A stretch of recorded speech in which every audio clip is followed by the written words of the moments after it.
What up you guys, this is Apple Tech coming at you guys with a pretty interesting video. In this one I'll be showing you on how you can fix your rear facing camera only on your iPhone 4. Now this is due mostly when the shutter on the camera doesn't open and kind of disables the rear facing camera. If you guys have that problem, in this video I'll be showing you guys on how you can fix it. Now just to let you guys know, my front facing camera was still working but the back one wasn't working at all. So before we get started, I want to let you guys know on which tools you will need to actually do this process. So of course the first one you will need is the mini screwdriver that takes off the back plate of your iPhone. The other one is of course the replacement camera that you can find from iPhoneforparts.com. I will link that product in the description below. I think it ranges around $15 to $20, price may vary. And last but not least, you will need a tiny little screwdriver that you can find at your local hardware store. Now just to let you guys know, if you guys were wondering, this does void your warranty, but it doesn't really matter because you can put your back plate back on and Apple kind of doesn't even know what happened. So once you have all the tools, you are pretty much ready to start the process. So enough of me talking and let's hop right into it.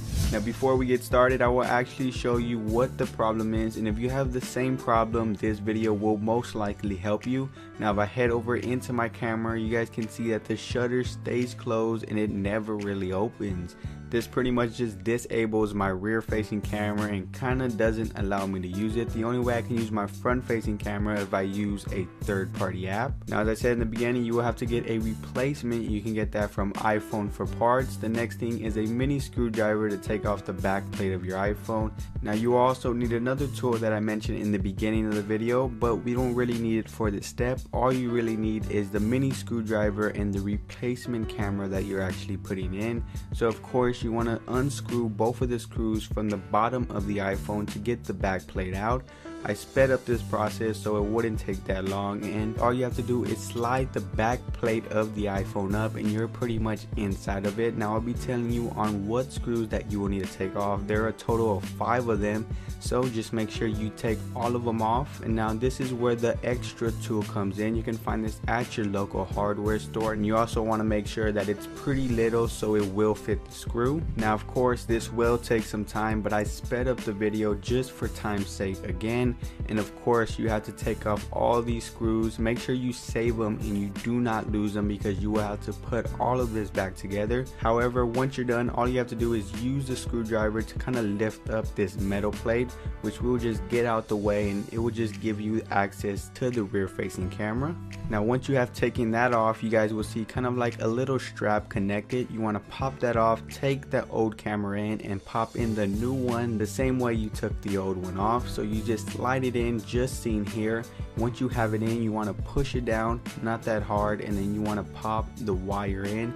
It may take some time. It was pretty rough, but once you have it down, apply some pressure and you pretty much have it on. Now once you have popped the camera in, do not put everything back together. You want to actually see if it will work. Now the first time of opening the camera, it gave me the same results, and I tried to even exit the camera app and it pretty much gave me the same thing once again.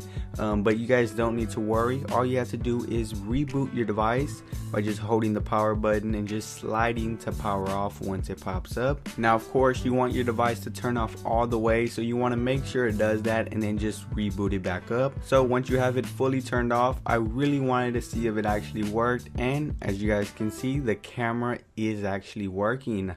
You guys can see that the autofocus is there. Opened it once again and voila. So you guys can see that this does actually work, and if you followed the steps, then your phone should be working as well. Just make sure to put everything back together, and that's pretty much gonna wrap it up for this video, folks. If this helped you out, feel free to give it a thumbs up. If you guys want to see more videos like this, you can always hit that subscribe button up there. Now if you guys have any further questions, you can either drop a comment or either follow me on any of my social networks. I will link that in the description below. Now if you guys are feeling extra awesome, you can check out my website and second channel. I will also have those in the link below. And on that note, folks, that's mostly gonna do it for this video. Like always, you guys know me, I'm Apple Tech. Catch you guys in the next one.